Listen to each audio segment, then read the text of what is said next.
Hey there, Drowsy Historian here. Tonight, you're not a dissident, you're not a spy. You didn't plot against the state or whisper anything treasonous. You might have made a joke, or owned a typewriter, or existed too loudly in the wrong village. Doesn't matter.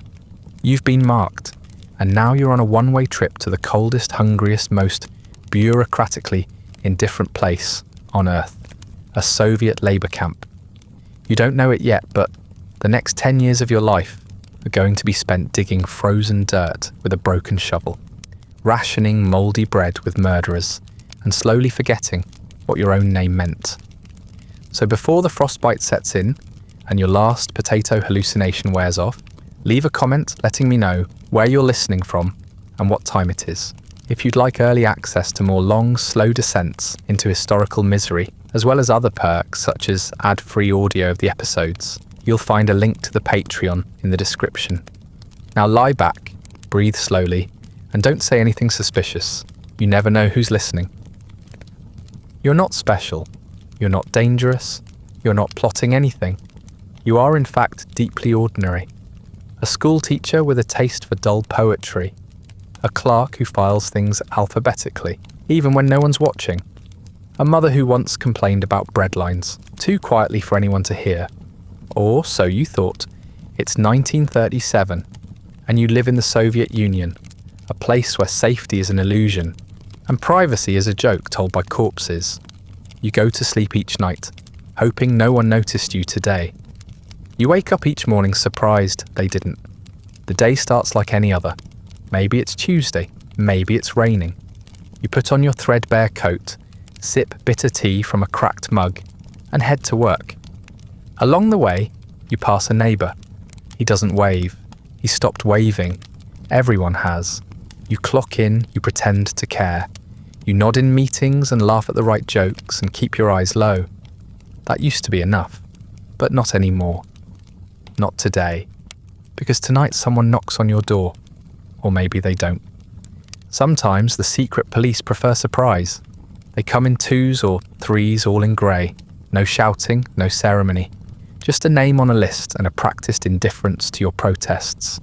If you're lucky, they'll give you 10 minutes to gather your things. If you're not, you'll be pulled from bed in your night clothes and dragged down the stairs while your neighbours pretend not to hear. The building goes silent, as if it can hold its breath. You're not the first they've watched disappear. You won't be the last. You ask what this is about, though you already know the answer. It's about Article 58. It always is. The infamous clause, anti-Soviet agitation, counter-revolutionary activity, suspicion of treason. Vague on purpose, elastic by design. You once corrected someone at work who misquoted Marx. Or you didn't smile during a speech. Or you were just born to the wrong parents. The state doesn't need a reason, only the appearance of one. Guilt is assumed, innocence is unhelpful, and silence, that's practically a confession. They take you to a basement, or a police van, or a prison cell that smells like mildew and fear. There's a flickering light, and a metal desk, and a man who has done this hundreds of times. He doesn't care who you are, he doesn't need to. He slides a form across the table and tells you to sign. You ask what it is. He says it's your confession. You laugh. That was a mistake. He doesn't. The interrogation starts politely. It ends somewhere between exhaustion and hallucination. They ask you questions with no right answers. Why did you write to your cousin in Poland? You didn't. Why did you hesitate before answering? Because you were trying to remember if you had a cousin in Poland. So you admit it? Number that was the wrong answer too. You are kept awake for days, or maybe it's weeks. You lose track. The lights never turn off. The shouting never stops. Your thoughts become soup. And eventually, you say what they want to hear. Not because it's true, but because your brain is bleeding fatigue, and you'll say anything just to sleep. If you have family, they've already been questioned, maybe arrested. Your spouse is guilty by proximity. Your children are now the children of an enemy of the state. Sometimes they're adopted out. Sometimes they're left in the street. Depends on the mood of the bureaucracy that day. You'll never see them again. Or if you do, they won't recognize you. You won't recognize yourself either. Eventually they stop asking questions, or rather, they grow tired of pretending they're questions. You're not told what's next, just that your case is moving forward. You are not released. You are not tried. You are placed on a shelf, like expired milk, until the system decides what to do with you. Weeks pass, or is it months? Time blurs in a windowless cell, lit by a single flickering bulb. You hear whispers of others disappearing. Some reappear, vacant and grey, most don't. Then one morning, or maybe night, it's hard to tell, you're pulled from your cell and told you'll be appearing before a tribunal. That sounds official, important. It isn't. You don't know it yet, but this is the moment your life is stamped, filed, and quietly discarded. The sentence is already written. All that's left is to watch someone read it aloud, like they're announcing the weather. You aren't given a lawyer. That would imply someone believed you had rights. You aren't shown any evidence, because there isn't any. Just the confession you finally signed in a moment of desperation, or sleep deprivation, or after a few cracked ribs. It's hard to remember which came first. You didn't even read what it said. You just wanted the shouting to stop. They told you things would be easier if you signed. They said your family wouldn't suffer, that your children might be spared. You knew they were lying, but you signed anyway. What else was left to do? You're shuffled into a room that vaguely resembles a courtroom if you squint hard enough and lower your standards to match the regime's. 3 men in uniform sit behind a desk. Their faces are unreadable, but not because they're men of depth. They're unreadable because they've done this so many times that their expressions have fossilized into a kind of professional disinterest. One picks his teeth with a pencil. Another is already stamping documents before the proceedings begin. They don't ask how you plead. They don't ask if you understand the charges. They ask if you have any last remarks, which is a strange thing to hear before you've even been sentenced. You try to speak. You start to explain that there must be a mistake, that you've been loyal, that you've always obeyed the party, loved the country, kept your head down and your voice low. One of them sighs. Another flips to the next page in your file. The third asks you if you think the state arrests people for no reason. You hesitate, unsure if this is a rhetorical question or a trap. It is both. There is no jury, no defense, no deliberation. The entire process lasts less than 10 minutes. They glance at your confession and nod. You've confessed to crimes against the state, against socialism, against the people. That's enough, more than enough. In fact, why are you still talking? The sentence is read without ceremony. 10 years in corrective labour. You're lucky, they say. Some people get the bullet, but you get a train ticket. It's cheaper that way. Bullets cost money. Trains and shovels are reusable. The guards return and pull you to your feet. You're not shackled. Yet. There's no need. You're not going anywhere. Your legs barely work and your sense of reality has been steadily eroding since your arrest. The walls feel too close. The ceiling feels too low. The world seems like it's underwater, muffled and slow. You're led down a hallway lined with doors that probably hide more frightened people on benches, clinging to the hope that someone will realise this is all a mistake. But no one does. There are no mistakes in the Soviet system. Only traitors and those who haven't confessed yet. Back in your cell, the news spreads quickly. 10 years, a round number. Some people nod sympathetically. Others smirk and mutter that they expected worse. You sit down, trying to process it. 10 years, you imagine what your life will look like at the end of it. But then you remember, this isn't 10 years with good behaviour. This isn't a prison with books and visitors and parole hearings. This is 10 years in a place designed to grind you into something that might resemble gravel. If you make it out at all, it won't be as the person you were. It might not even be as a person. Later that night, a cellmate offers congratulations. 10 is light, he says. You must be someone important. You tell him you are a school teacher. He shrugs. bad profession. You agree. He doesn't ask what you did. No one ever does. Everyone in here is innocent or claims to be or stopped caring 2 weeks ago. Guilt is abstract. Survival is the only thing that matters now. You wonder briefly whether your sentence was decided before the trial even started, whether the men in that room knew anything about you besides what was scribbled on the top of a file, whether they even read the file. You think about the stack of papers on their desk, the conveyor belt of confessions, the rubber stamps like factory tools. You realise they probably didn't care what you said. They just needed to move the day along. Like clerks processing packages, they slap on a label. 10 years, labour camp, next, and toss you into the system. The night before transport, you lie awake on the hard bench that passes for a bed. Your limbs ache, your teeth throb. Your stomach hasn't felt full since the day before your arrest. Outside the cell window, if you're lucky enough to have one, the sky looks like ash. The silence feels too loud. You think of your home, your bed, your children's voices. You think of the life you had and the life you've been assigned. You wonder if there's a difference. You try not to cry, because weakness is a luxury no one can afford here. And besides, it won't change anything. The train is coming either way. They come for you before dawn, always before dawn. You're shaken awake by boots and orders, barked in a rhythm that suggests they've done this too many times to count. You're handed back your coat, thinner now somehow, and the bag of belongings you were allowed to keep, which is mostly empty. You're marched down a hallway, past other prisoners who keep their eyes low, pretending not to see you. That's the etiquette here. You don't look at those departing because you might be next, and no one wants their last memory to be a reflection of their own future. Outside, the cold bites your face before your eyes even adjust. The convoy is already waiting, a line of train cars squatting on a track, like metal coffins with wheels. They're not passenger cars, or even freight cars.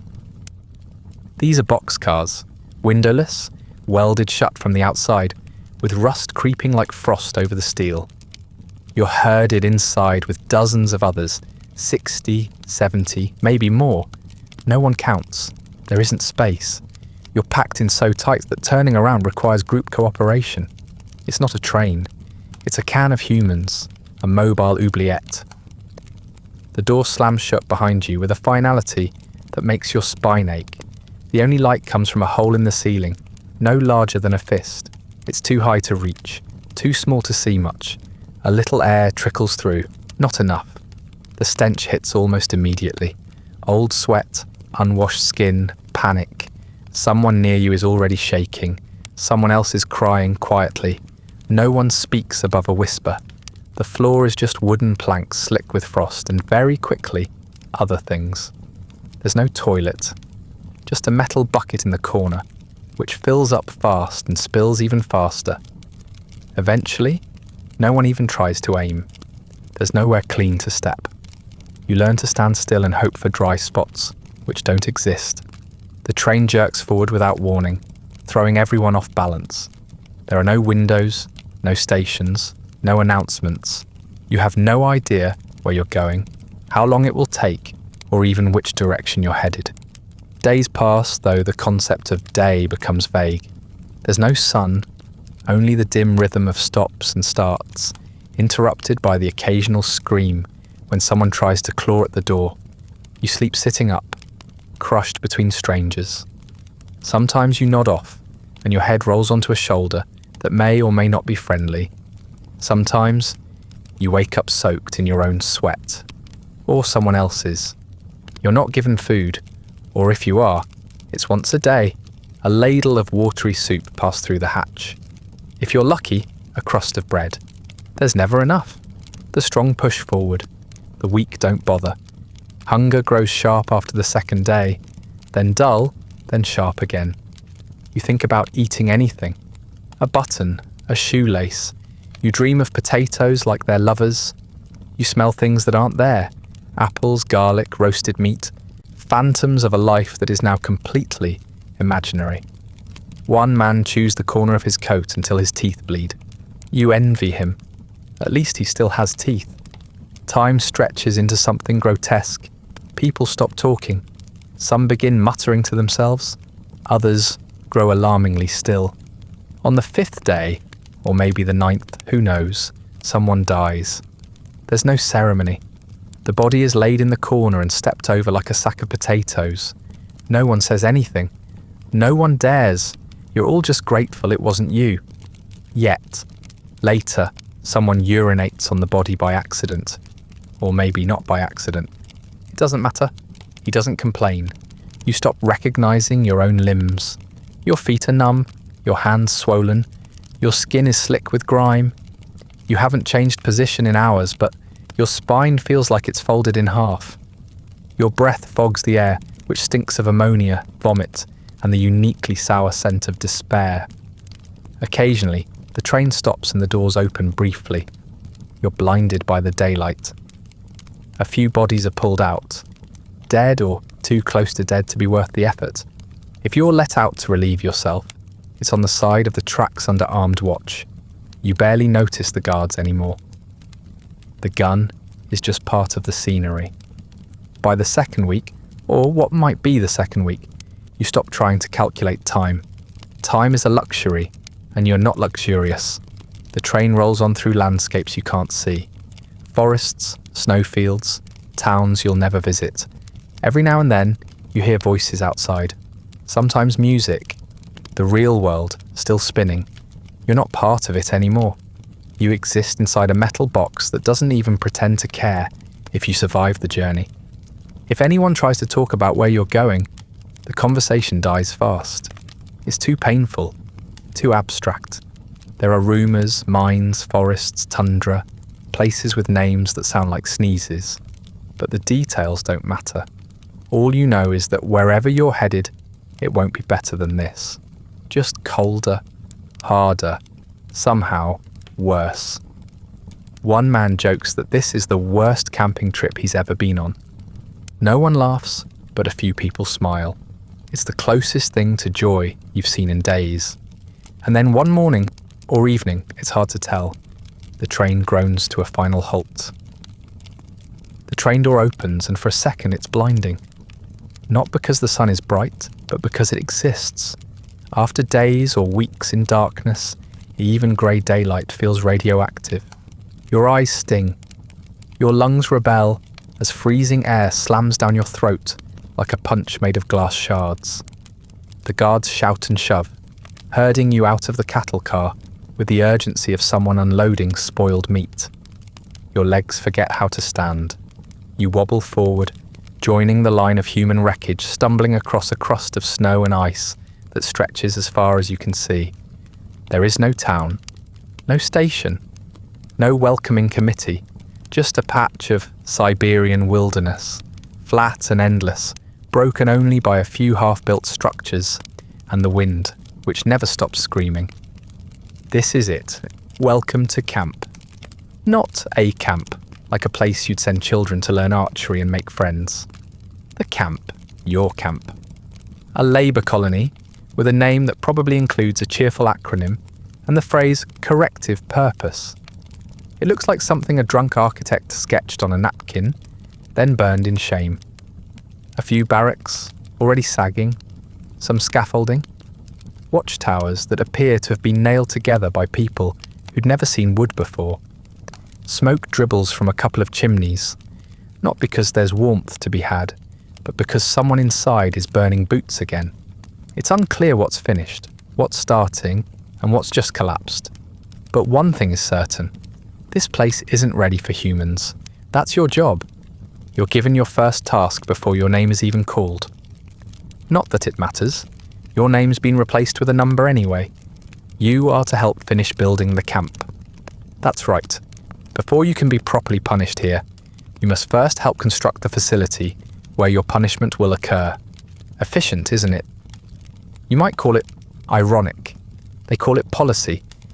You're handed tools that feel like museum relics. A rusted hammer, a warped saw, maybe a crowbar, if you're lucky. Gloves? Don't be absurd. Gloves are for people with value. The ground is frozen solid, not cold, frozen. A tundra so hard it bends your shovel when you try to break it. Your first hour is spent figuring out how to dig a post hole in permafrost. Your second hour is spent failing. Your third is interrupted by someone collapsing next to you. No one reacts. That's just how first days go. The guards bark. Someone drags the body away, probably to the infirmary, though it might just be the woods. You're told to keep working. You do. Because stopping means punishment, and punishment means something worse than this. Somehow. By sunset, which comes alarmingly early, you're soaked in sweat that's already starting to freeze inside your clothes. Your boots, if you were lucky enough to receive boots, are soaked and splitting. Your hands are blistered. Your lungs feel scorched from breathing sub-zero air all day. You're not sure if your fingers are still attached. They're numb, but not in the helpful way. In the ominous, pre-frostbite way. You haven't eaten since yesterday, unless you count licking the inside of your mouth for flavour. Eventually, you're taken to the barracks. From a distance, they look like wooden huts. Up close, they look like wooden excuses. The walls are thin, the floors warped, the windows permanently open due to broken panes or bad carpentry. Inside, the temperature is barely above freezing. The warmth comes not from fire, but from crowding.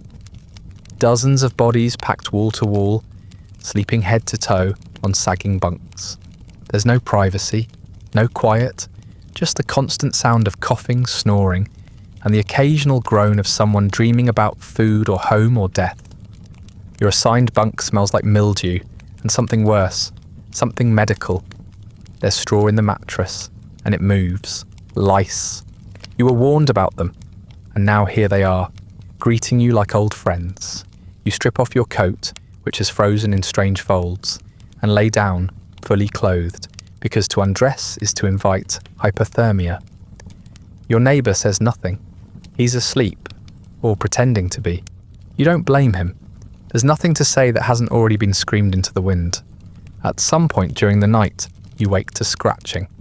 Not rodents, though they're here too, but people, scratching their scalps, their chests, their legs, a chorus of desperate friction. Lice infestations so thorough they feel structural, like part of the camp itself. One man mutters something in his sleep about washing. You almost laugh. There hasn't been soap here since the revolution. You scratch too, already resigned. It's not the worst sensation of the day. That honour belongs to your lungs. The wind never stops. It cuts through walls and clothing and bone. You lie still, blinking at the ceiling, which is just dark enough to disappear. This place isn't quiet, not really. It hums with suffering. The creak of wood under weight, the rasp of breath, the groan of men too tired to moan properly. You realise, as sleep drags you under, that you've arrived in a place that doesn't want you to die. At least not yet. It wants you to work, die later, after quotas, after winter, after your usefulness has been sucked dry. This is not the punishment. This is just the setting. The next morning begins with a whistle or a shout, or the sound of a rifle butt slamming into the side of the barracks. Whatever it is, it drags you up from sleep like a claw. You're not rested. Your body aches from cold, from work, from lying on a mattress that may as well have been a pile of firewood and regrets. Someone kicks your foot and tells you to get moving. The first full day begins with processing. It sounds bureaucratic, it is, but not in a way that benefits you. You're herded into a building that smells like wet socks and bleach. One by one, you're shaved bald. Scalp, face, eyebrows, everything. The shears are dull, and the hands holding them are not gentle. Hair falls in clumps. No one explains anything. You look around and see a room full of strangers, becoming nearly identical. Everyone gets the same treatment. Strip away the individuality, strip away the past. The point isn't hygiene, it's erasure. Next comes the paperwork. You don't fill it out. You're not trusted with pens. You stand while someone else does it for you, muttering numbers and codes. Your name is replaced with a prisoner ID. You're now officially a Zek, a term that sounds almost affectionate, until you realise it's just short for zaklochony, which means convict. But really, it just means disposable labour. No one looks at you. You're another file, another notch on someone's clipboard. You're not worth anger or pity, just ink. They hand you a coat, thin wool, hole near the armpit, missing a button. You get pants too, stiff, itchy, and a few sizes too large. They sag when you walk, which is a nice distraction from your rotting boots. You don't get to choose those. They're pulled from a pile and tossed at your feet like scraps. One sole is peeling away. The other squishes when you step, as if it's absorbed the despair of its previous owner. You receive a hat, but it's more symbolic than warm. You're now dressed for survival, at least by camp standards, which means not at all. Your orientation continues with a short lecture, delivered by a man who might once have had a soul, but now seems mostly composed of cigarettes and cynicism. He welcomes you to the camp, not with warmth, but with warnings. You are here to work. You are here to serve the people, which really means the quotas. You are not to disobey. You are not to steal. You are not to attempt escape. You are, most importantly, not to die, because it messes with the numbers. He doesn't smile when he says that. No one does. You're told that food rations are tied directly to labour output. Meet your quota, and you'll get your bread. Fall short, and you'll get less. Starve, and you'll get even less than that. If you're too sick to work, you're just taking up space. If you're too injured, they'll find a use for you somewhere else. You don't ask where. You don't want to know. Someone else steps forward to discuss the rules. They're arbitrary and enforced selectively. Talking back, stepping out of line, even looking the wrong direction, any of it could mean the punishment cell. Or worse, you're told the guards are not here to coddle you. They are here to maintain order. You will not like their methods. That's the point. There's no appeal process. No one cares if you were wrongly imprisoned. Everyone here says that. Everyone here thinks they're different. You're not. After orientation, you're taken to your new home, the barracks. You're led to a bed that is slightly less filthy than the others. The mattress is straw-wrapped in a mouldy blanket. The bed frame is metal, rusty, and groans under your weight like it's offended by your presence.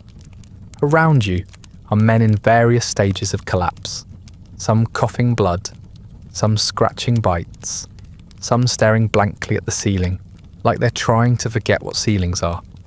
One nods at you. It's not a greeting, it's a warning. Keep your head down and your mouth shut. You find out quickly that hygiene is theoretical. There are no functioning baths, no clean water unless you melt it yourself. Lice and fleas are part of daily life. If you manage to kill them, more arrive. You scratch in your sleep. You wake up bleeding. You learn to stop caring. Disease spreads through the barracks like whispers. Dysentery, pneumonia, typhus, they don't discriminate. The infirmary is a room with a cot, a bucket, and a nurse who looks exhausted enough to be a patient. Most people just tough it out. Or they don't. Later you're given a small tin bowl and a wooden spoon. These are your possessions now. Guard them with your life, because no one will give you another. If you lose your bowl, you don't eat. If someone steals it, you'll have to trade something to get it back. Boots, your coat, maybe your dignity if there's any left. You hold it close as you lie down that night, body wrapped in your coat, hat pulled over your eyes, listening to the man in the bunk above you cough like he's trying to hack out his soul.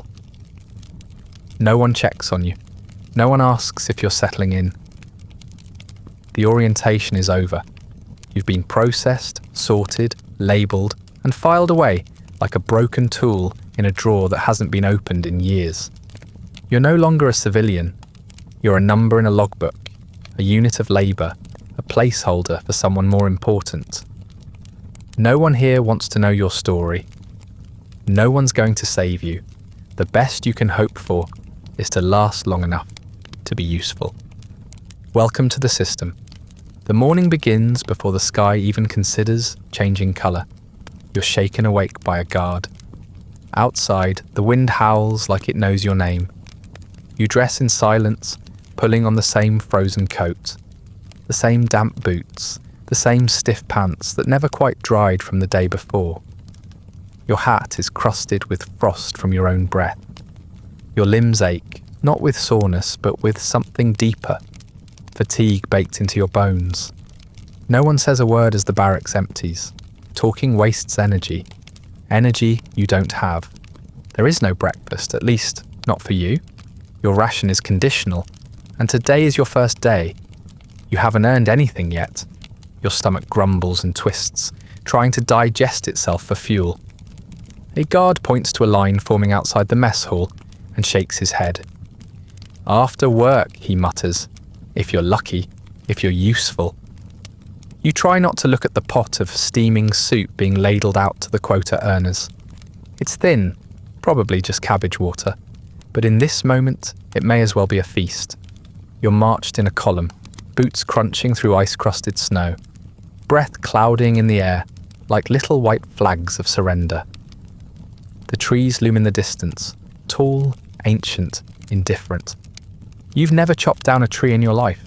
Most of the other men haven't either. It doesn't matter. You're a lumberjack now, congratulations. You're handed an axe that looks like it was forged during the Napoleonic Wars. The handle warped, the blade dull. No gloves, no safety gear, no instructions. A guard points at a section of forest and tells you how many trees to bring down by the end of the day. The number sounds made up. It probably is. You take your place in the line of men and lift the axe. It's heavier than it looks. The wood is harder than you thought. You swing and the blade bounces off like you've just tried to slice granite. Your hands rattle. Your shoulders shriek. You swing again and again. By the 5th swing, your breath is fogging in great clouds. By the 10th, your fingers are numb and blistered.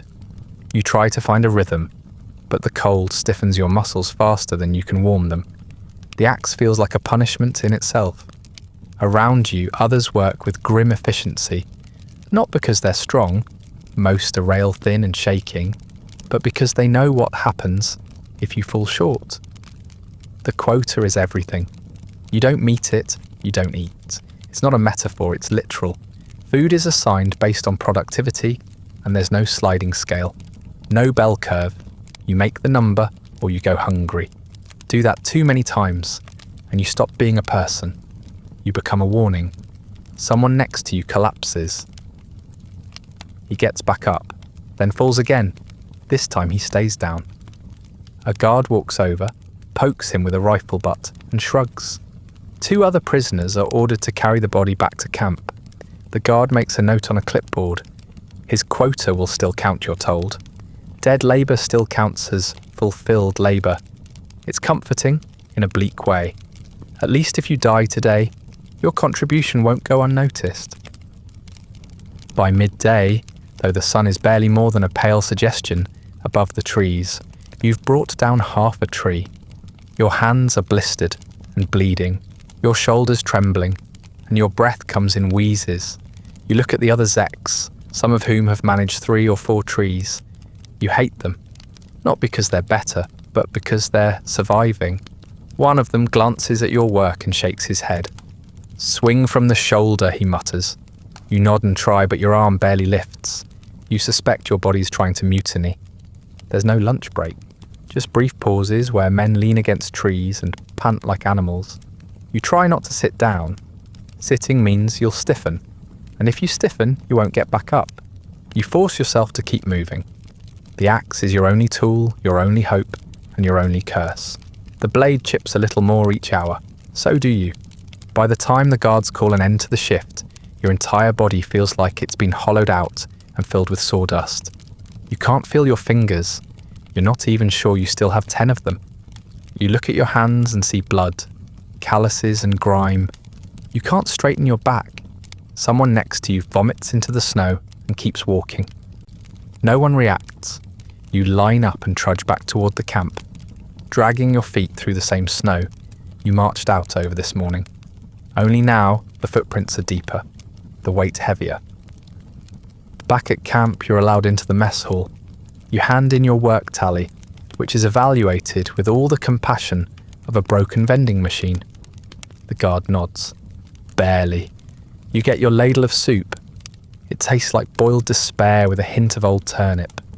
You savour every bite. You know that tomorrow might be different. If your tally is short, your bowl will be too. You eat with your head down, your spoon moving quickly, mechanically. Every calorie is sacred. That night, as you crawl into your lice-ridden bunk, every joint screaming, your skin splitting in places you can't reach, you try not to think about tomorrow. Because tomorrow, you'll do it again, and again, until you break, or freeze, or both. You're a lumberjack now. Not a good one, not a trained one. Just one more in a long line of men who swing dull blades at trees they'll never live to see fall. Food in the camp is not a meal. It is not a break. It is not nourishment in the traditional sense. It is a transaction. Labour in exchange for calories, barely enough to keep you vertical, but never enough to make you whole. After your first day of work, you're handed your ration in a line that moves with the pace of the condemned. One by one, Zecs step up to the serving window, bowls outstretched like beggars, which is essentially what you are now.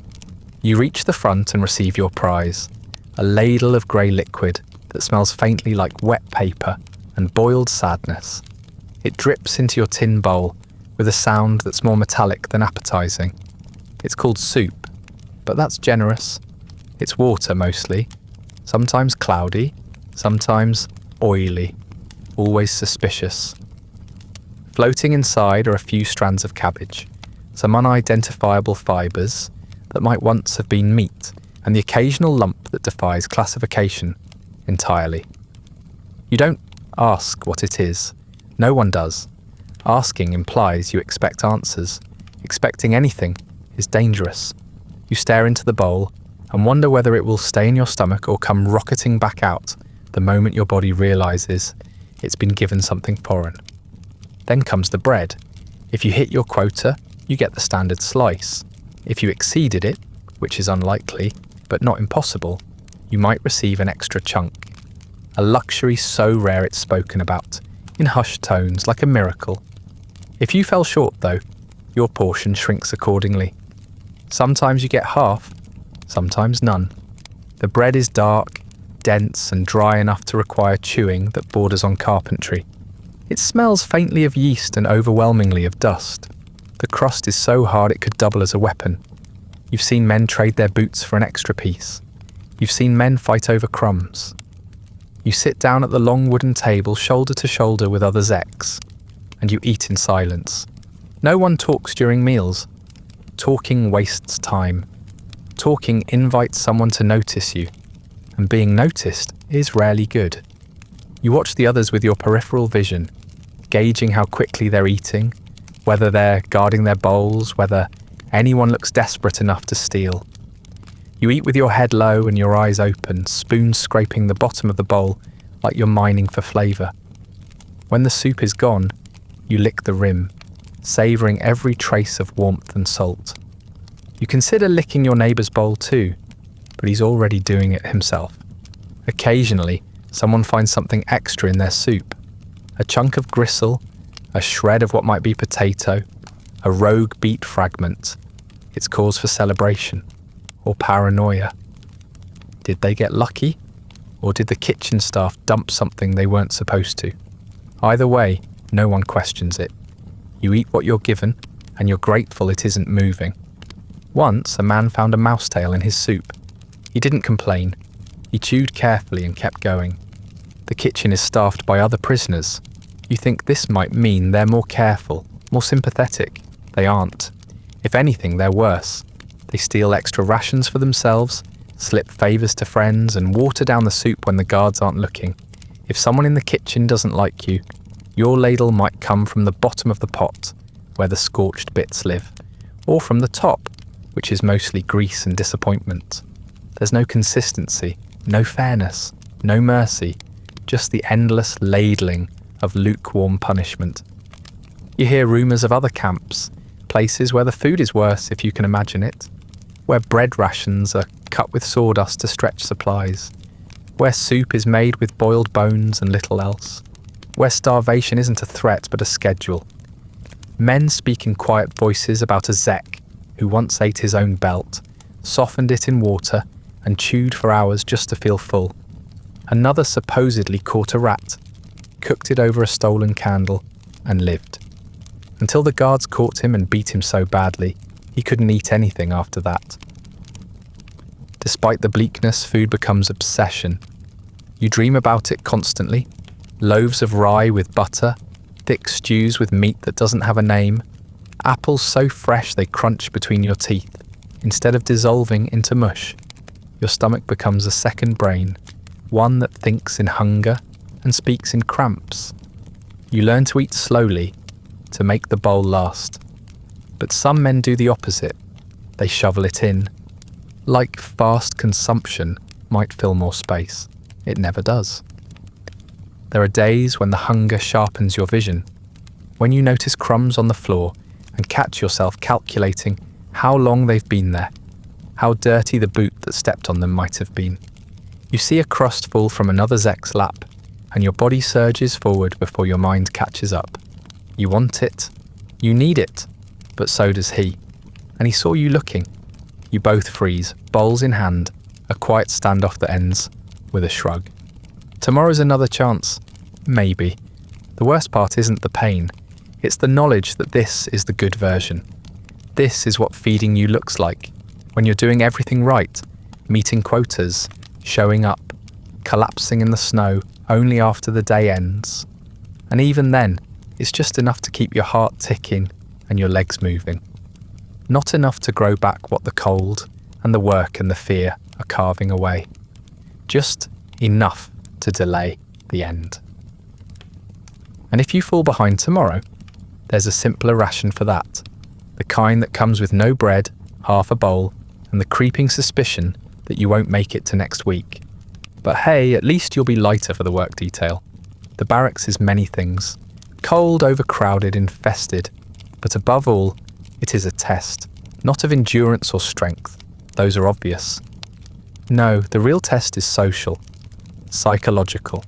You are now sharing your nights and days with the full spectrum of Soviet undesirables.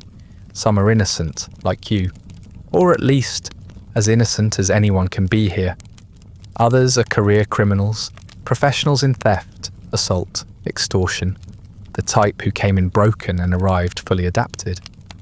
Then there are the ones you don't talk about, the ones with the stare, the ones who chew their food too slowly, like they've known more desperate forms of hunger. There's no sorting system. The Gulag doesn't care whether your crime was murder or misplacing a newspaper. All Zeks are the same on paper, cheap labour. But inside the barracks, hierarchy thrives. At the top are the real criminals, blatny, as they're called, the thieves in law. They run the show, not the guards. They control the cigarettes, the food scraps, the black market for soap and sex and razor blades. You don't cross them. You don't borrow from them. You definitely don't sleep with your back to them. The middle rung is occupied by people like you, politicals, informers, former intellectuals with no practical value. You're tolerated, occasionally mocked, frequently ignored. You're also the most likely to be robbed in your sleep.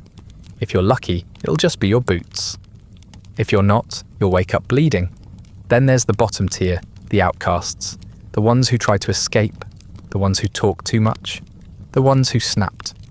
You know who they are because no one sits next to them, and their faces are puffy in ways that suggest repeated educational beatings. At first you try to stay neutral. You keep to yourself. You don't make eye contact. You nod politely, but not too politely. You answer questions, but briefly. It doesn't work. Nothing works. You're new, which makes you suspicious. You're quiet, which makes you dangerous. You're breathing, which makes you a potential competitor for resources. Everyone watches everyone. Every gesture, every mutter, every long look. There are eyes in every bunk, and you can never be sure which ones belong to someone who's already sold your name to the guards for an extra crust of bread. Informants are the worst. Not because they're cruel, but because they don't need to be. They just report things, harmless things. He said the work was hard. He looked at a guard funny. He's hiding an extra pair of socks. Little details, exchanged for microscopic benefits. A warmer blanket. A gentler work assignment. The privilege of standing closer to the stove for 5 extra minutes. You never find out who they are until it's too late. Sometimes you never find out at all. You just notice people disappearing, and you start keeping your mouth shut even tighter than before. Trust is rare. Friendship is dangerous. A kind word might earn you a companion, or a knife in the ribs. You hear stories about Zeks who got too close. One shared his bread. The next night, his bowl was empty, and his bunk was full of bruises. Another gave someone a pair of socks, woke up without toes. You learn quickly that generosity is interpreted as weakness. So is kindness. So is honesty. The safest route is silence always.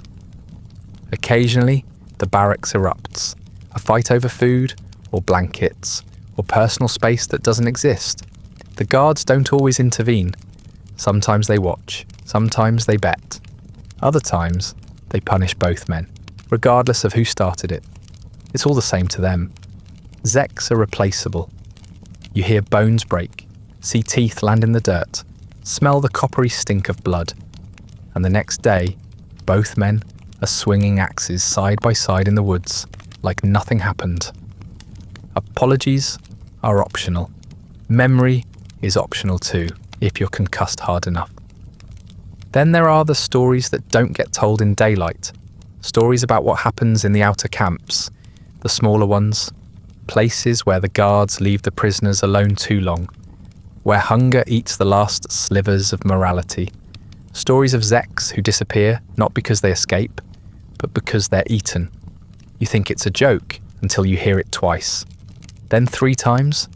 Then from a man who stares just a little too long at your hands while you eat.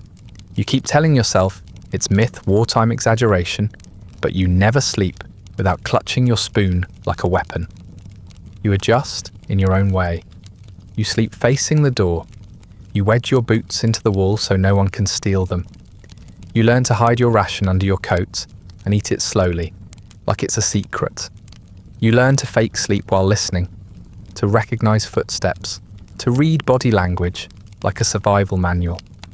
The man above you coughs differently when he's hiding something. The man below you hums before he lashes out. You build a 6th sense or you die. Still, there are moments, brief and strange, when someone nods at you without menace. A fellow Zek tosses you a scrap of bread when he thinks you're not eating. Someone shares a story, low and quick, about life before the camps. You don't respond, but you remember. These are not friendships. These are acts of human inertia, fading signals that not everyone here has given up completely. But you don't trust them. You can't. That's how people disappear. Because in the barracks, survival means isolation.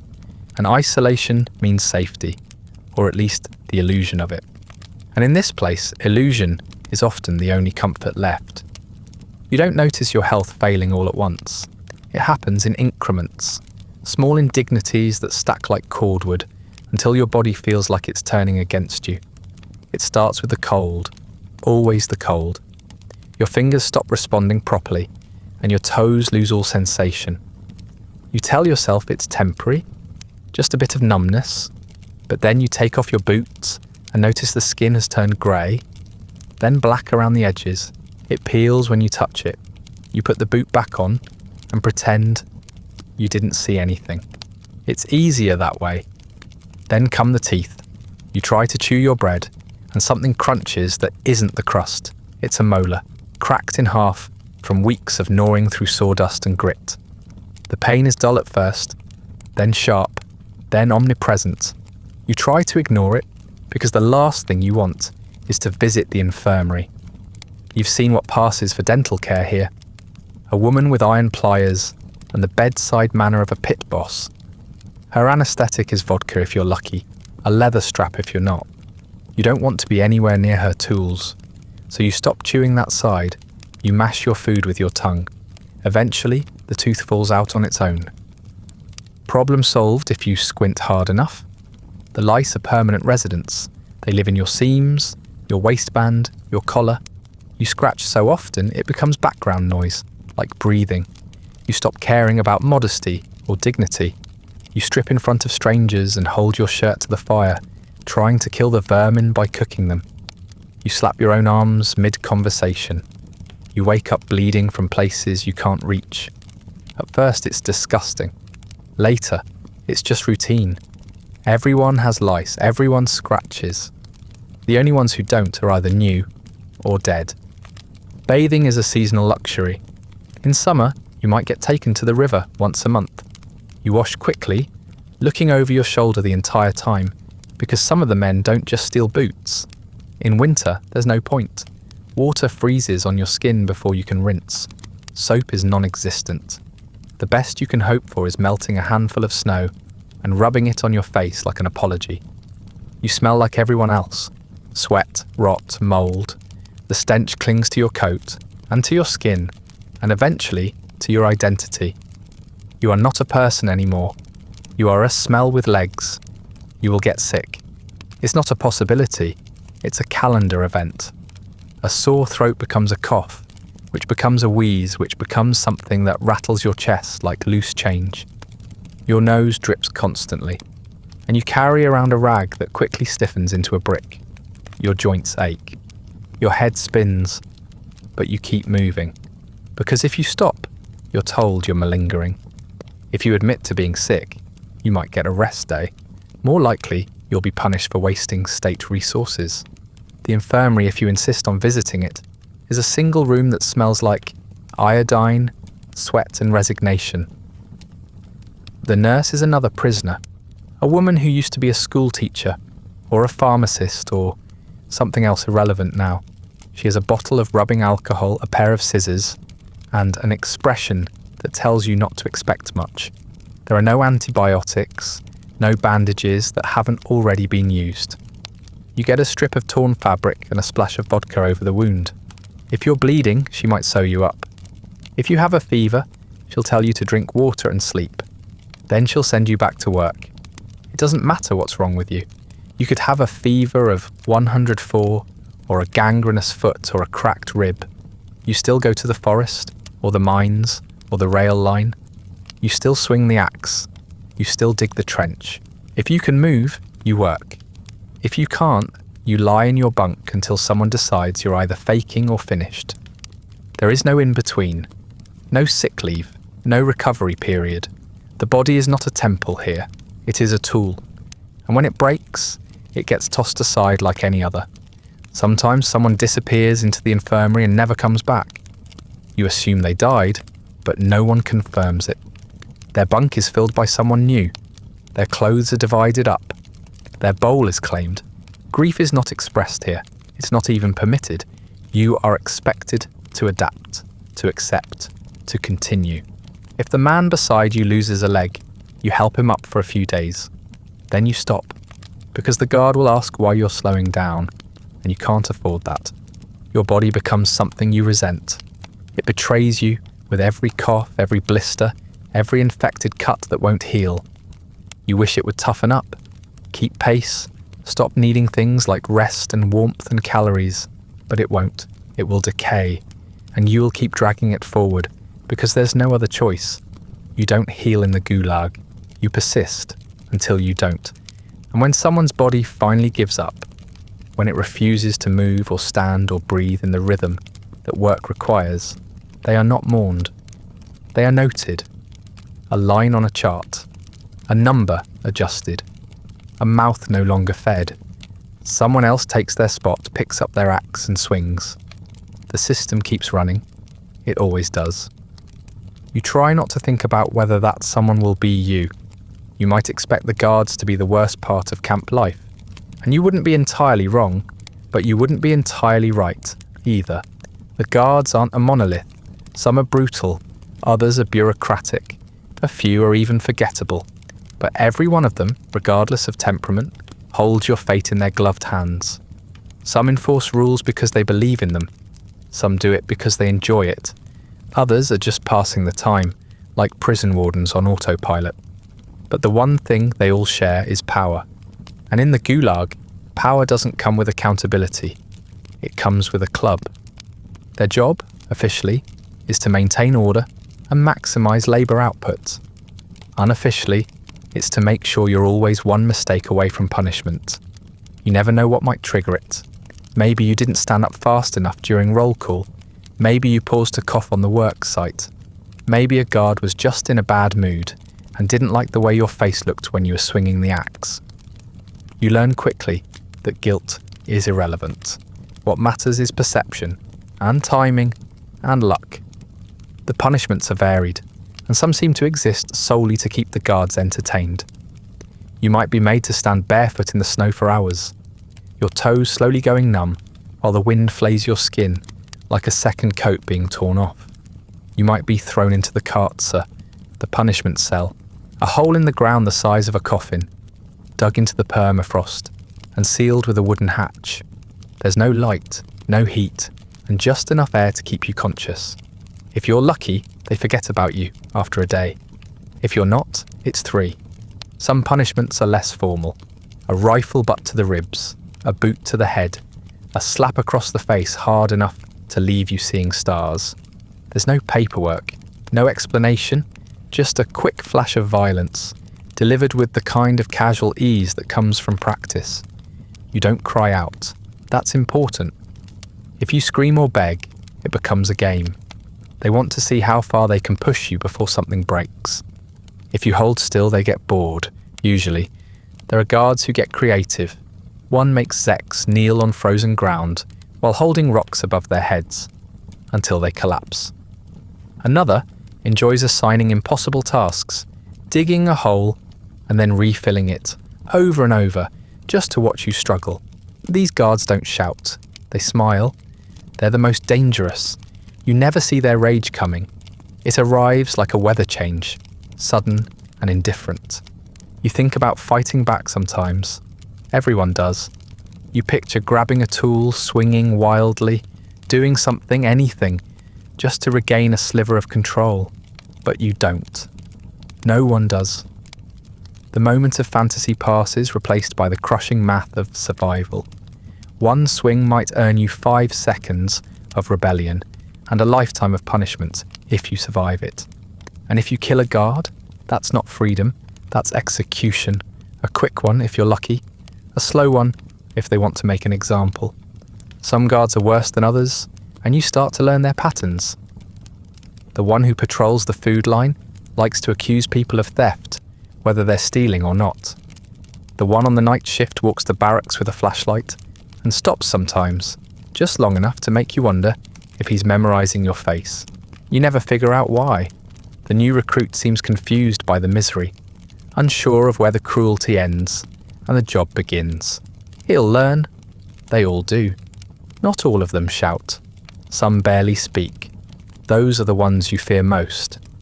Because when a guard doesn't yell, doesn't threaten, doesn't even bother to insult you, it means they see you as nothing.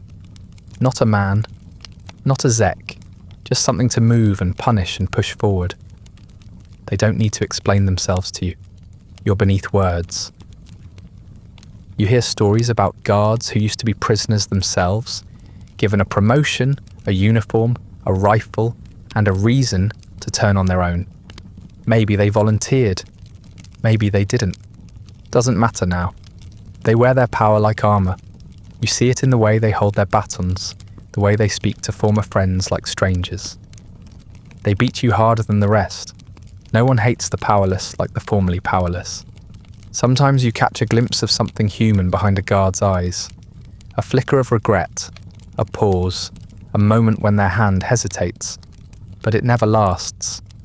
Whatever conscience they brought with them was stripped away by the same system that's stripping the flesh from your back. The Gulag breaks everyone. The difference is they get to go home at night. You don't.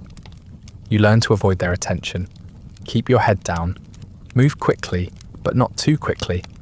Answer questions clearly, but without enthusiasm. Don't smile, don't scowl, be invisible, predictable, forgettable. The ideal Zek is one who functions like a shovel, silent, durable, and easy to replace. And yet, even if you do everything right, even if you vanish into the routine and never cause a moment's trouble, the guards still find ways to remind you that your life belongs to them, that the rules can change without warning. That punishment is always nearby. You are not a man to them. You are not even a prisoner. You are a tool with a heartbeat, and eventually they expect to break both. Escape is a fantasy that visits everyone eventually. Even the most broken Zeks, the ones who barely speak and can't remember their own birthdays, occasionally look up at the tree line and wonder. Not because they believe they'll make it, but because thinking about it feels better than thinking about what happens if they stay. The forest looks quiet from a distance, still, white, almost beautiful. But it's not a forest, it's a trap, a vast, frozen, indifferent graveyard wrapped in pine needles and wolves. The camp doesn't have tall walls or towers with floodlights. It doesn't need them. The geography is the prison. You're surrounded by hundreds of miles of uninhabited wilderness. There are no villages, no roads, no railways, just snow, ice, trees, and death in varying degrees of slowness. The guards know this, so do you, which is why very few try to run. And when they do, it's never on a good day. It's on the coldest night, when the sky's clear and the wind sounds like it's whispering your name. The kind of night when freezing to death feels like an acceptable alternative to tomorrow's shift. You hear about the runners in pieces, fragments passed between bunkmates when the guards aren't listening. One man took off into the woods barefoot, thinking he'd find a logging road. Another stole a guard's coat and made it as far as the river before falling through the ice. Some make it a few kilometres, fewer make it 20. The ones who get the farthest usually die the worst. You imagine their bodies curled beneath snow-laden branches, faces frozen mid-cough, mouths stuffed with bark or mud, or nothing at all. You wonder if it's better to die on your feet, moving towards something, than to rot upright in the work line, waiting for your stomach to finish digesting itself. The guards rarely chase. Why bother? The forest will do their work for them. Sometimes they send dogs just for sport. You've seen the dogs. Muscular, snarling things trained to ignore pain and shred limbs, like old cloth. They're not for protection. They're for punishment. The guards enjoy watching what's left of the runner get dragged back to camp. Half naked, teeth marks along the spine, the colour drained from their face, like blood from a corpse. If they're still alive, they're taken to the punishment cell. If not, they're used as a warning. Hung on the fence for a day or two, long enough to make a statement, short enough not to bother with burial. You've thought about running. Of course you have. Everyone has. The idea arrives like a whisper during the worst moments, when the hunger hollows out your gut, when the cold eats through your boots, when your hands are shaking too hard to hold the axe. You think, maybe if I just slip away into the trees, maybe if I move at night, maybe if I follow the stars. But then you remember you haven't seen a map in years. You don't know which direction leads to freedom or which leads deeper into nowhere. You remember that your boots leak and your coat is thinner than your resolve.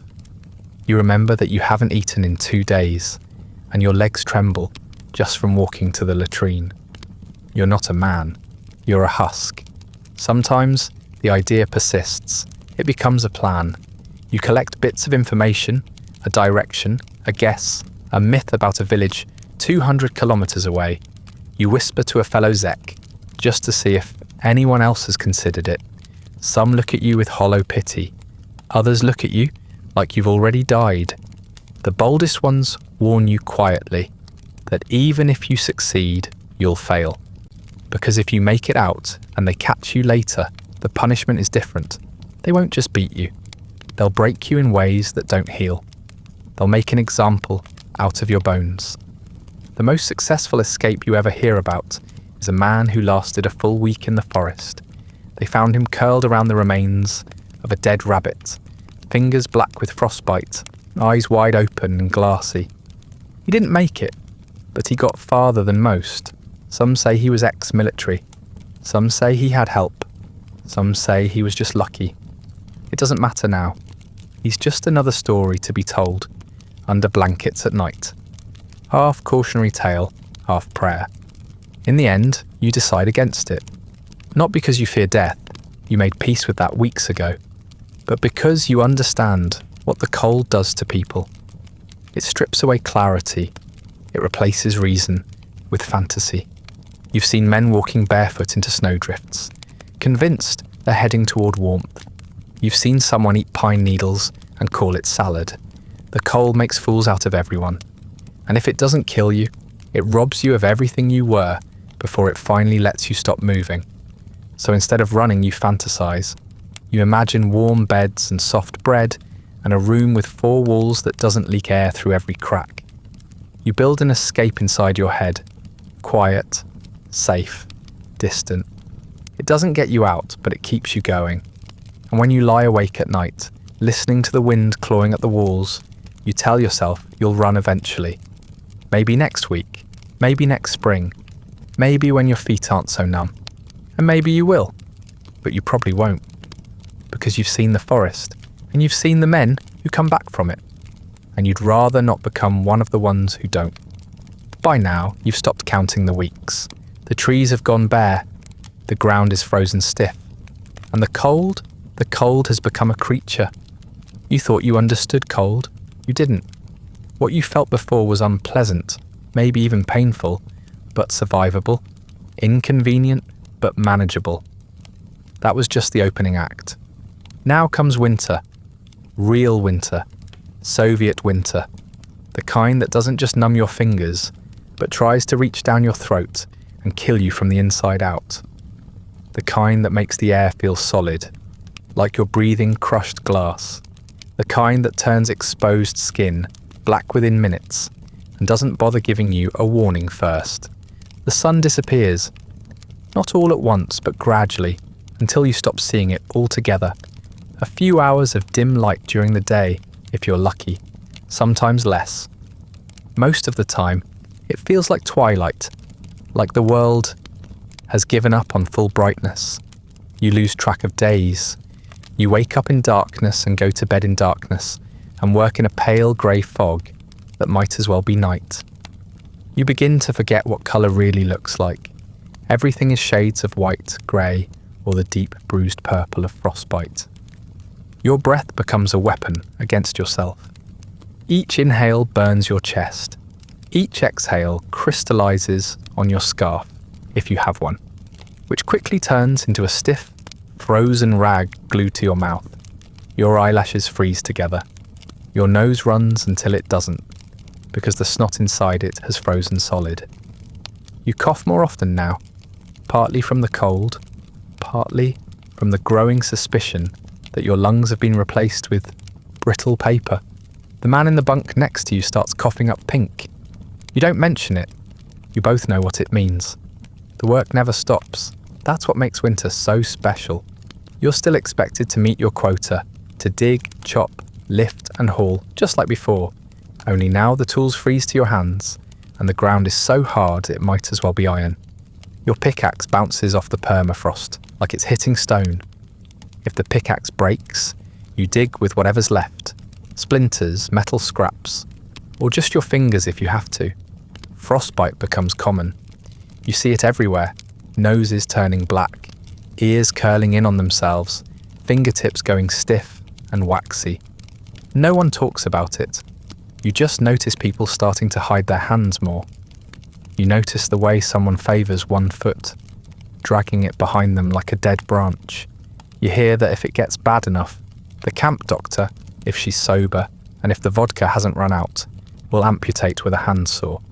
You try not to think about it. You clench your fists and flex your toes constantly, even when it hurts, especially when it hurts. Pain means something's still working. You eat less now. The rations shrink in winter, as if the state assumes hunger is easier to endure when your metabolism slows from hypothermia. You get thinner. Everyone does. Faces hollow out. Eyes recede. Skin tightens over bones like drumheads. You start seeing people differently. Less as individuals, more as shadows moving from bunk to worksite and back. Some start talking to themselves. Some don't talk at all. A man you shared a joke with last week doesn't wake up one morning. He's not the first. When people die now, they freeze before they stiffen. Bodies are stacked behind the barracks until someone gets around to moving them. The snow covers them quickly. Sometimes you can't tell if a man lying on the ground is asleep, unconscious, or gone. You don't ask. You keep walking. If the guards don't shout, he's probably not your problem. Until roll call. Then they shout.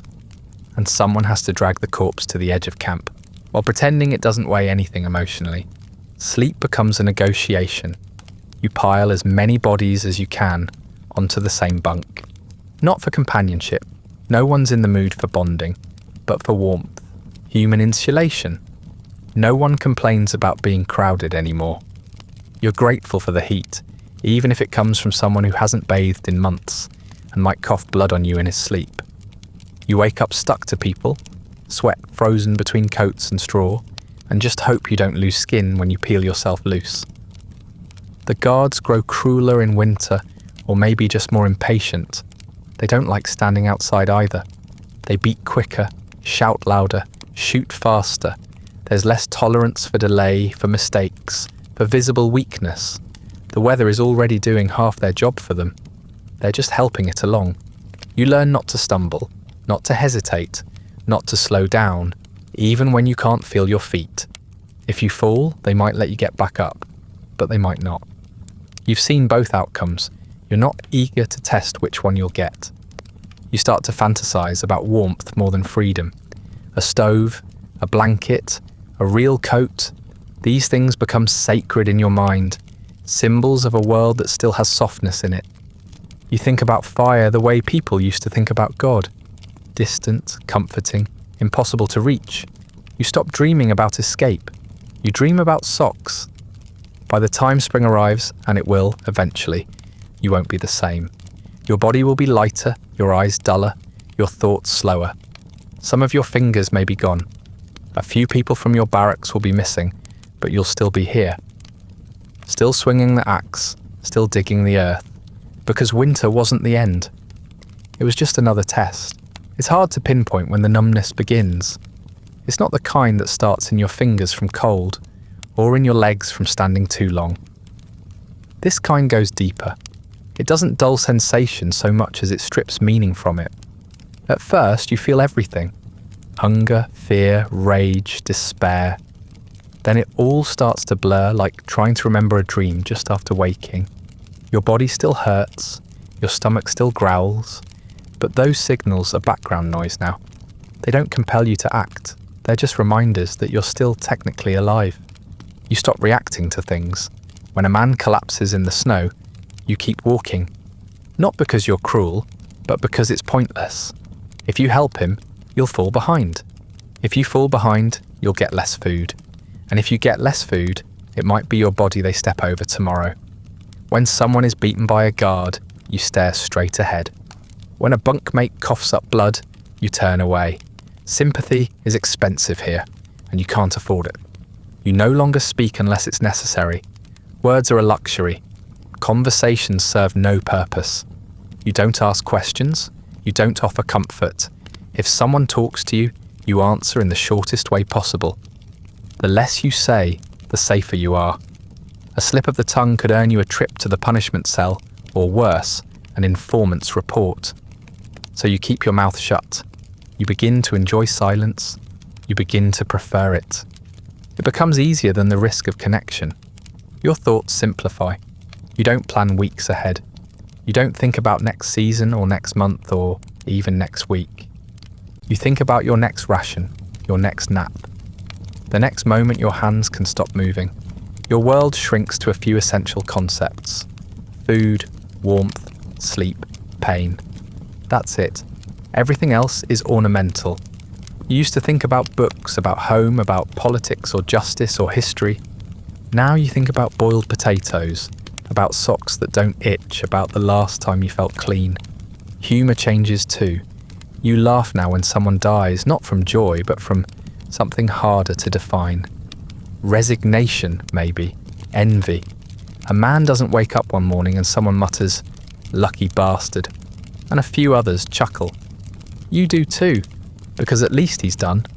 At least he doesn't have to lift another shovel, or swing another axe, or listen to another sermon about fulfilling the glorious purpose of the worker's state.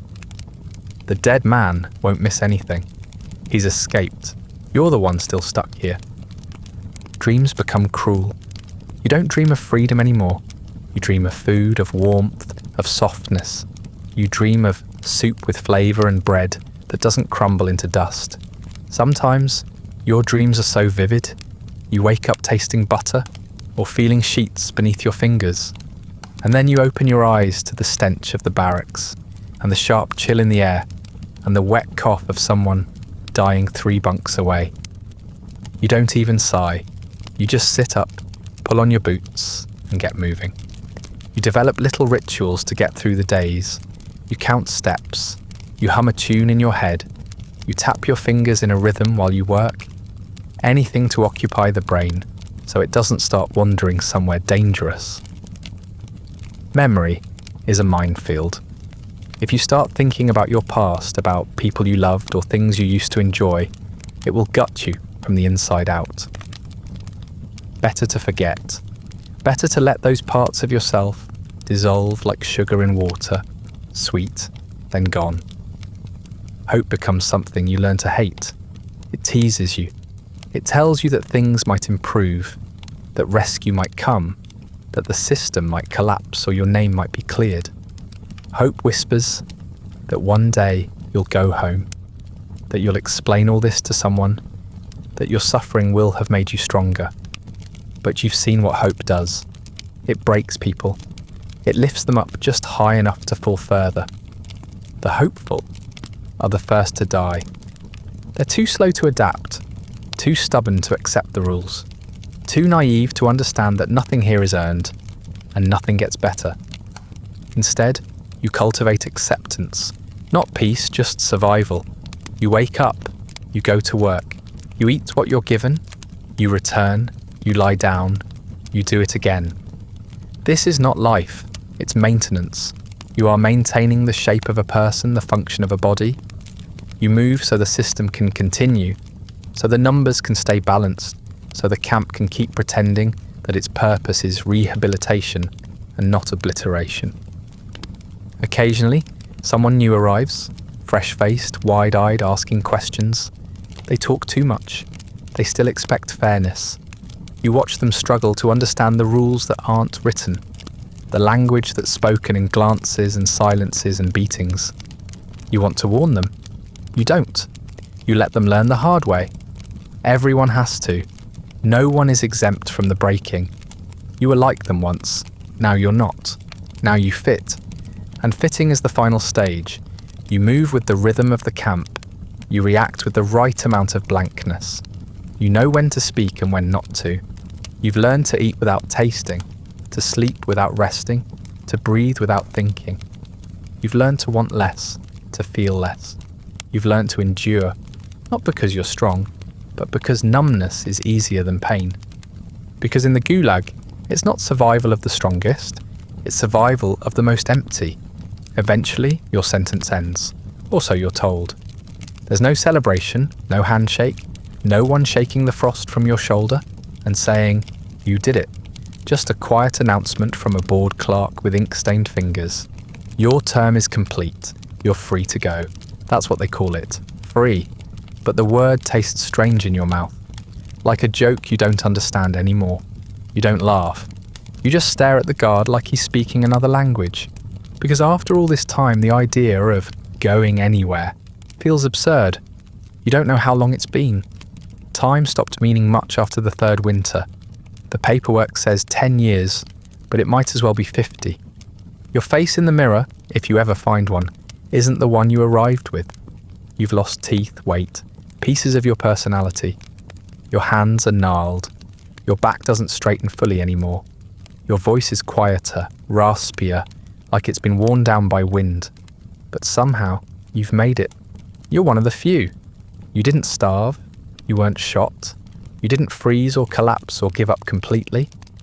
You are what they call a survivor, though the bar for that term is very, very low. They don't give you much. A slip of paper, maybe a train ticket, third class, if the train isn't already full of livestock or coal. Sometimes they give you a coat. Usually they don't.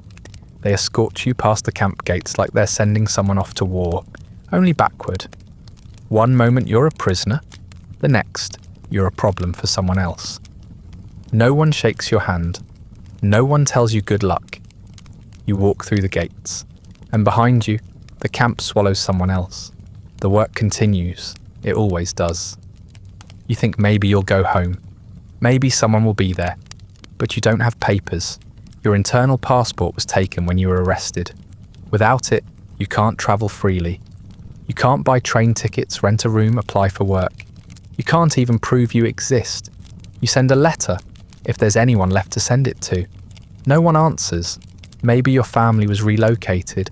Maybe they were arrested too. Maybe they just learned to live without you. So you're not really released, you're relocated, assigned to a special settlement. A euphemism, like so many others.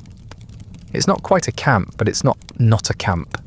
A grey zone of semi-freedom, where you can't leave the district, can't speak freely, and are required to check in regularly with local authorities. You're under surveillance, still watched, still registered. You are no longer a prisoner by law, but socially and functionally, you may as well be. The guards have traded uniforms for desks. The fences have become invisible, but no less real. The settlement is cold, always. Slightly less frigid than the labour camp, perhaps, but still more tundra than town. You live in a barracks-style hut, shared with other freed men, many of whom look worse than you do. Most are missing something, an eye, a foot, hope. You're all allowed to work, but only in specific roles. Menial jobs, manual labour, the things no one else wants to do. If you're lucky, you haul bricks. If not, you haul bodies. Either way, it's familiar. There are no speeches about rejoining society, no mention of rehabilitation. No one says sorry. You are not thanked for your service to the state. You are not recognised as a victim of wrongful imprisonment. Because officially, you weren't. The system doesn't make mistakes, so you must have done something. Even if no one remembers what. Even if the paperwork was lost. Even if the accusation was made up by a neighbour who wanted your boots. You carry the stain of guilt forever. It doesn't wash off, no matter how many winters you survive. You try to adapt. You sweep floors. You dig ditches. You queue for bread again, just like before. You learn which officials to avoid, which buildings are warmest, which shops are least likely to turn you away. You learn how to say, "Yes, comrade," with exactly the right tone. You smile when necessary. You keep your head down, even when there's nothing above you. After a while, it becomes habit again. And then one day, someone says something truly dangerous. They say, "At least you're free now." You don't respond. Not because you disagree, but because you don't want to agree either. You know what freedom felt like before. It had weight, texture. It came with choices. Now it feels like a shadow of that thing, stretched thin and pale across the snow. You can leave the hut, but not the district. You can speak, but only carefully. You can work, but only under supervision. You can live, but not loudly, not fully. You find yourself thinking about the camp. Not fondly, not nostalgically, but with a kind of grim clarity. At least there, the rules were known. The lines were clear. You knew who the enemy was. You knew what would get you punished. Out here, everything is vague. The world is quieter, but the silence is suspicious. You can't tell if you've escaped or just changed cells. So you keep walking. You keep waking up. You keep eating what you're given. Not because you believe in anything, not because you hope for change, but because that's what you've learned to do. The body moves, the mind stays low, the past stays buried, except in dreams. Sometimes you wonder if this counts as survival. Other times, you just count the days. It's all you've ever done. Welcome to freedom. history moves on, not because it makes peace with itself, but because people stop looking directly at it. Stalin dies just like that. A man responsible for millions of broken lives collapses onto a rug, clutching his chest. There are no dramatic final words, no reckoning, just the quiet pause that follows the death of power and the mad scramble to decide what happens next. The government begins revising its own story. Some officials are purged, some prisons are reformed. A few surviving inmates are released quietly, as if their suffering had simply expired like old paperwork. Some camps close, others are renamed, reclassified, absorbed into different ministries. The buildings are reused, the barracks become warehouses, the fences rust, the watchtowers fall into disrepair, and the signs are taken down. The official records are rewritten or destroyed. Entire settlements vanish from maps. Men who spent decades stacking bricks in -40 degrees are now footnotes, if they're mentioned at all. The state decides that remembering too much would be bad for morale. Better to forget. Better to move forward. Your file might be updated. Maybe someone stamps it rehabilitated decades after your sentence ended. Maybe a relative files a petition and receives a letter saying your conviction was unjust and your name has been cleared.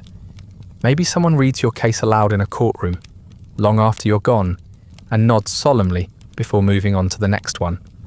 But by then, your teeth are long buried in Siberian permafrost. Your file might be clean, but your body still remembers the work. Your back never unbends. Your fingers never forget how cold felt. The ground remembers too. Permafrost doesn't decay the dead. It preserves them. Bones and boots and buttons lie in frozen soil, perfectly still and perfectly silent. There are mass graves all across the north, unmarked and unspoken. If you walk the wrong direction in certain forests, your feet might pass over thousands of lives. Some of those bones belong to people who never got trials. Some to those who did and weren't sure which was worse. Some to men who tried to escape. Some to men who just wanted to be heard. All of them are quiet now. No monuments mark most of the camps. Some places put up plaques. Some names get chiseled into stone. But there's no real reckoning. No apology that matches the scale of what happened. The Gulag becomes a topic for historians, not governments. A dark chapter to be acknowledged briefly before moving on to lighter fare. Some survivors give interviews in old age. Their voices brittle but steady. Most don't. Most learned long ago that silence keeps you alive longer than memory. Even now, the system's ghosts linger. In old men who still flinch at the sound of boots.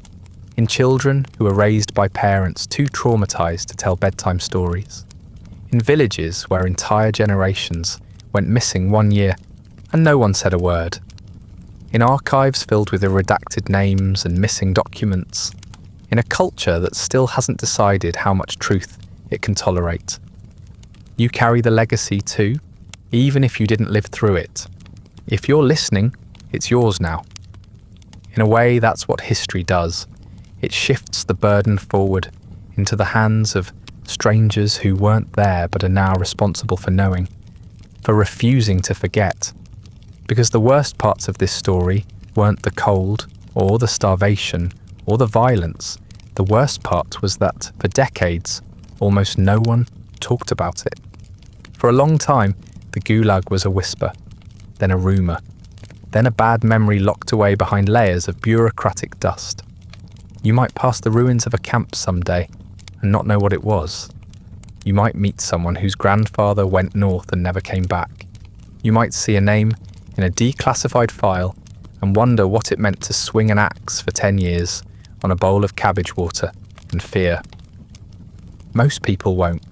Most people will never look closely enough to feel what you're feeling now, but some will, and that's what matters, that someone still looks, that someone still says it out loud, that someone still tells the story, not because it's pleasant or heroic or cinematic, but because it's true, because silence is what let it happen, because indifference is what let it continue, because forgetting is just another kind of erasure, and there's been enough of that already.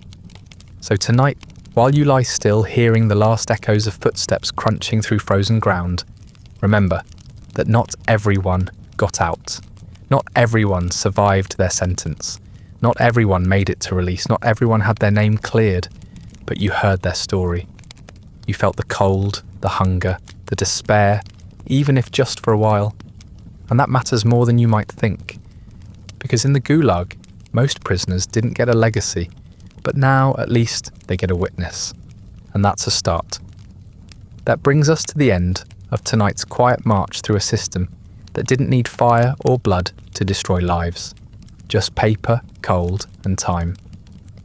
If you're still awake, thank you for walking beside me through the frostbitten silence that swallowed millions and left behind only bones and bureaucracy. If you'd like early access to more softly spoken horrors history tried to forget, along with perks like ad-free audio of these episodes, you'll find the Patreon link in the description. Feel free to like, subscribe, and leave a comment about where you think you'd have broken first. The cold, the hunger, or the waiting. And if you're listening on a podcast platform, leaving a rating or review is the best way to help others find these videos. Sleep well.